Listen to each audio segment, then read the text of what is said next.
क्या आप अपनी पार्टी के मीर जाफर मीर सादी के खिलाफ एक्शन लेने जा रहे हैं जिनका जिक्र इमरान खान ने किया? जो भी होंगे जब इमरान खान बताएंगे तो डेफिनेटली एक्शन होगा। तस्वीर तो आ गई है कैसत कदर साहब, उनकी तस्वीर तो मौजूद है। आपने इंतकाम की बात की तो इमरान खान मौजूदा किसकी वजह से जेल में, और इससे पहले नवाज शरीफ साहब किसकी वजह से जेल में थे? इंतकाम कौन ले रहा था इसे?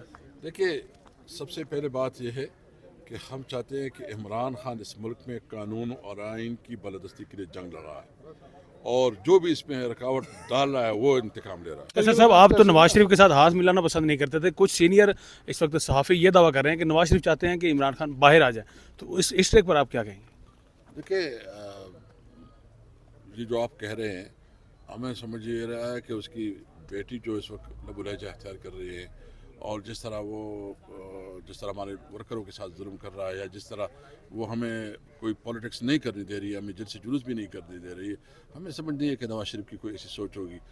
देखिए, सियासतदानों को सोचना चाहिए, उसको एक लिमिट से ज़्यादा आगे नहीं बढ़ना चाहिए एक दूसरे के खिलाफ। इमरान खान ये कहते हैं कि इमरान खान ने हमसे इंतकाम लिया, क्या इंतकाम लिया? ये जो जितने केसेस थे, ये जो उस वक्त जेलों में थे, तो ये तो पीपल पार्टी के केसेस थे उसके खिलाफ, या पीपल पार्टी के खिलाफ जो केसेस थे वो तो नवाज शरीफ और मुस्लिम लीग ने करवाए थे। हमने तो कोई केसेस के खिलाफ कोई इंतकाम वो नहीं किया। ये इंतकाम की सियासत ख़त्म होनी चाहिए। जो भी कानून के मुताबिक हो, जो मेरिट के मुताबिक हो, अगर किसी के खिलाफ कोई कार्रवाई भी हो वो भी मेरिट पे होनी चाहिए, किसी के खिलाफ जो है ना कोई रिलीफ भी हो वो भी कानून और मेरिट के मुताबिक होना चाहिए। अच्छा सर, ये फरमाइएगा, गुज़िश्ता रोज़ जो एनडीयू के अंदर गए थे पाकिस्तान तहरीक इंसाफ के, उसके बारे में मैं बात की रहा उसको ज़्यादा।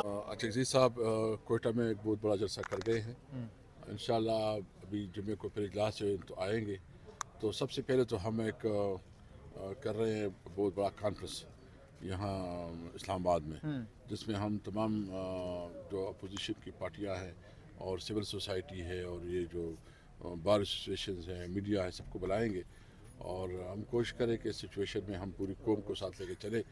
ये अभी जो जंग है ये तहरीक इंसाफ की अकेले की नहीं है, ये इमरान खान की अकेले की जंग नहीं है। ये मुल्क में इस वक्त पूरी आवाम का मैंडेट जो है ना चोरी हो गया है, और ये आवाम का हक है कि उसके पास ये अख्तियार हो कि अपनी लीडरशिप आप चुने, उसके पास वोट का हक है। अभी आवाम से वोट का हक छीना गया है, तो हम आवाम को याद दिलाना चाहते हैं कि क्या ये आपने फैसला करना है कि किसको पार्लियामेंट में भेजना है, या कुछ मखसूस लोगों ने करना है, या पावरफुल कॉरिडोर में जो बैठे उनको नहीं करना है। हमें इंशाअल्लाह ताला अपने हक के लिए, अपनी बुनियादी जो हमारा हक है कि वोट को इज़्ज़त दो, जो नवाज शरीफ कहता था, हम समझते हैं कि वो वोट को इज़्ज़त दो वाला हम अमली करेंगे, और कोशिश करेंगे कि आवाम को बताएं कि इस वक्त आपकी वोट पर डाका डाला गया है, आपकी वोट का हक आपसे छीना गया है। सबसे पहले नारा हमारा ये। दूसरा, हम कानून और आइन की बालादस्ती के लिए, और जितनी भी हमारी कैदी है, इमरान खान है या जितनी भी हमारी लीडरशिप है या कारकुन है, सबकी रिहाई के लिए भरपूर तहरीक चलाएंगे। अच्छा असद कैसर साहब, खान साहब की फैमिली की गुज़श्ता रोज़ खान साहब की सिस्टर की उनसे मुलाकात हुई, आप लोगों का जो बड़ा मुतालबा था काफ़ी दिनों से, खान साहब आइसोलेशन में थे, मुलाकात भी हो गई है, कल उम्मीद जाहिर की जा रही है कि वज़ीर आला सोहेल अफरीदी साहब की मुलाकात हो जाएगी, चीज़ें बेहतरी की जानिब जा रही हैं। पाकिस्तान तहरीक इंसाफ जो चीज़ें काफ़ी डेड लॉक का शिकार हो चुकी थी, क्या आपको लग रहा है मुस्तक़बिल करीब में खान साहब की रिहाई की तरफ मामला बढ़ रहे हैं? देखिए, इमरान खान की रिहाई तो मेरिट पे बनती है। जितनी भी उनकी केसेस हैं, काफ़ी में ज़मानत हो चुकी है, कुछ में ऐसे हैं कि अभी वो ट्रायल में है। जब कोई केस ट्रायल में हो, 1 साल से ज़्यादा गुजर जाए, तो उसको ज़मानत का राइट मिल जाता है। तो इस वक्त इमरान खान की ज़मानत जो है ना उसका हक है बुनियादी तौर पर, और हम सिर्फ इमरान खान के लिए इंसाफ चाहते हैं कि उनको इंसाफ मिले, उसको कानून के मुताबिक जो है ना उसको रिहाई मिले। और दूसरा सर बताइएगा, कैसे सब कहा जा रहा है, जो सोशल मीडिया पर खबर गर्दिश कर रही है कि हुकूमत और इस्टेब्लिशमेंट का एक पेज था वो फट गया है, और नोटिफिकेशन भी क्यों लेट हो रहा है, क्या फटा? इस पर तहरीक इंसाफ का क्या स्टांस है? देखिए, मैं इसके बारे में क्या कह सकता हूँ। हम तो समझते हैं कि सबको जमहूर की तरफ वापस आना चाहिए। ये मुल्क जो है ना तब आगे बढ़ेगा जब इस मुल्क में डेमोक्रेसी होगी, जमहूरियत होगी, और हम लोग पार्लियामेंट को जो है ना एक मजबूत पार्लियामेंट देखना चाहते हैं, और वो पार्लियामेंट जो कि अवाम के मंतखब पार्लियामेंट हो। तो ये जो चीज़ें हैं, ये तो प्राइम मिनिस्टर का अथॉरिटी होती है, उसका हक होता है कि वो जिस तरह चाहते हैं, लेकिन इस वक्त उन्होंने इतना इसको उलझा दिया है कि मेरे ख्याल में अमलन डेमोक्रेसी तो ख़त्म हो गई है। बहरहाल मुझे इस पर डिटेल मालूम नहीं है कि क्या एक्चुअल पोजीशन है, रूबर आप भी सुनते हैं, हम भी सुनते हैं। हम समझते हैं कि اداروں کے اندر بھی انصاف ہونا چاہیے. آئیے گا سر، یہ فرمائیں کہ خان صاحب کی رہائی کے حوالے سے احتجاج جو ہے اس پہ پارٹی ایک پیج پہ نظر نہیں آ رہی. ہر جگہ اڈیالہ جیل کے باہر بھی ہم نے دیکھا کہ چند چہرے مخصوص ہیں جو وہاں پر احتجاج کرتے ہیں. کل بھی جو آپ کے ہائی کورٹ کے باہر احتجاج ہوا ساری پارٹی وہاں موجود نہیں تھی. اس کی کیا وجہ ہے کہ کیا دیکھیے یہ پارٹی ایک لمبی تحریک ہے, یہ ایک دن کی نہیں ہے. 7 کو انشاءاللہ ہمارا جلسہ ہے, اس میں پھر ہماری قومی کانفرنس ہے, اور یہ ایک اسٹریٹجی کے طور ہوتا ہے. عمران خان جو ہے نا, اس طرح اللہ نے جو عزت دی ہے پارٹی کو, یہ عمران خان کی وجہ سے. یہ جو بھی MNA MP ہے وہ سارے عمران خان کی وجہ سے. عمران خان کی قیادت میں سارے متفق ہیں. PTM وفد پشاور سے لاپتہ ہوا ہے, اس کے حوالے سے کیا کہیں گے آپ اسد قیصر صاحب؟ PTM وفد جو پشاور سے لاپتہ ہوا ہے,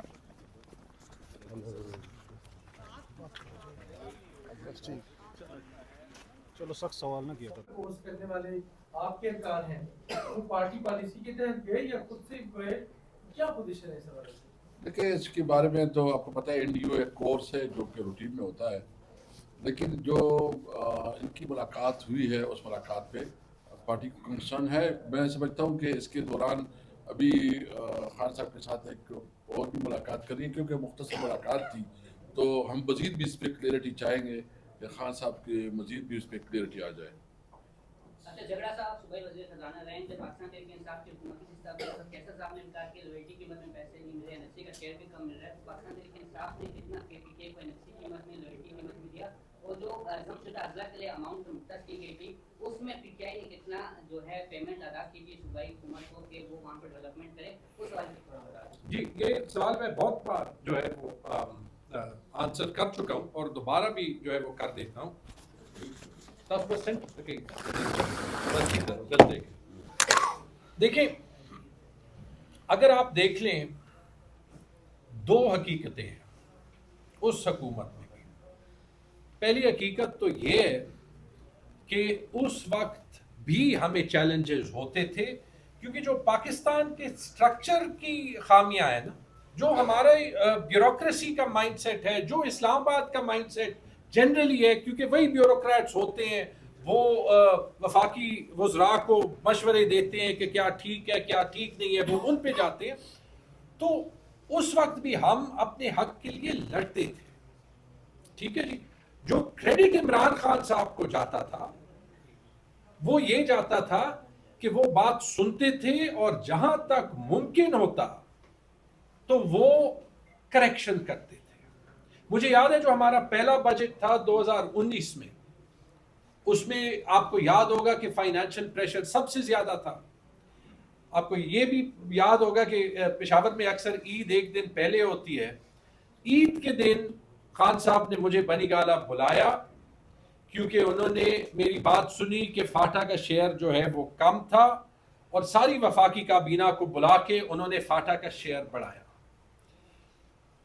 2021 میں جب انفیکٹ NFC بھی چل رہا تھا, شوکت ترین صاحب نئے فائنانس منسٹر تھے, ہمیں IMF کا MOU ملا, ہم نے اس پہ جو ہے وہ آبجیکشنز ریز کیے, اور خان صاحب نے جو ہے وہ شوکت ترین سے ملاقات کرائی. اس وقت ہمیں نیٹ ہائیڈل پروفٹس کا مسئلہ تھا, اور ایک دن پہ ہم نے ریکارڈ نیٹ ہائیڈل پروفٹس 25 ارب کے 30 جون 2021 کو غالباً اگر مجھے یاد ہے وہ لیے. ایک اور سال جو ہے وہ وفاقی حکومت پہ پریشر تھا, ایک گروپ بن گیا تھا, خٹک صاحب 2-3 لوگوں نے امپلائیز کے ساتھ نیگوسیشن کی تھی, بڑی خاطر خواہ انہوں نے جو ہے وہ سیلریز میں انکریز کی, جس سے جو ہے وہ صوبوں کے فائنانسز پہ بڑا امپیکٹ پڑتا. اس کے لیے خان صاحب نے ایک گروپ بنایا, اور وہ پھر ہم نے بائی دی وے اس طریقے سے کیا کہ اس وقت بھی پریشر رائٹلی تھا کہ جو افواج آپ کے فرنٹ لائن پہ لڑتے ہیں کہ ان کو ضرورت تھی زیادہ پیسوں کی, تو ان کو ہم نے ایک اسپیشل الاؤنس دیا. ایسے میں بہت سی مثالیں دے سکتا ہوں. ان نٹ شیل جو 2 ہمارے مطالبے ہیں, اس پہ مجھے یاد ہے کہ 3 سال میں عمران خان کی گورنمنٹ میں ہم نے NHP پہ 110 ارب روپے لیے, اور جو یہ ایشو تھا پرماننٹ AGN قاضی فارمولا کا, یہ سالو ہونے کے بڑے قریب تھا. اس کے لیے ہم نے ایک ورکنگ گروپ بنایا تھا. انفارچونیٹلی حکومت چل گئی, اور تسلسل نہ ہونے کا یہ امپیکٹ ہوتا ہے. قبائلی اضلاع کا اگر آپ دیکھ لیں, حالانکہ میری رائے میں اس سے زیادہ پیسے دینے چاہیے تھے، کوئی اور صوبہ نہیں دیتا تھا، لیکن وفاق اپنا بجٹ ہر سال بڑھاتی تھی اور کبھی ہمیں قبائلی اضلاع کے بجٹ میں 1 روپے کے خسارے کا سامنا نہیں ہوا۔ 2022 کے بعد یہ پورے پاکستان کو پتہ ہونا چاہیے کہ ہر سال وفاقی حکومت تقریباً جو کرنٹ بجٹ ہے فاٹا کا وہ ایک جیسا رکھتی ہے، جس کی وجہ سے ہر سال خیبر پختونخوا اپنی جیب سے فاٹا کے ایریا کی تنخواہیں دیتا ہے، اور میرے خیال میں 4 سال میں مل کے تقریباً 100 سے 150 ارب روپے کے درمیان ہم نے اپنے جیب سے دیے۔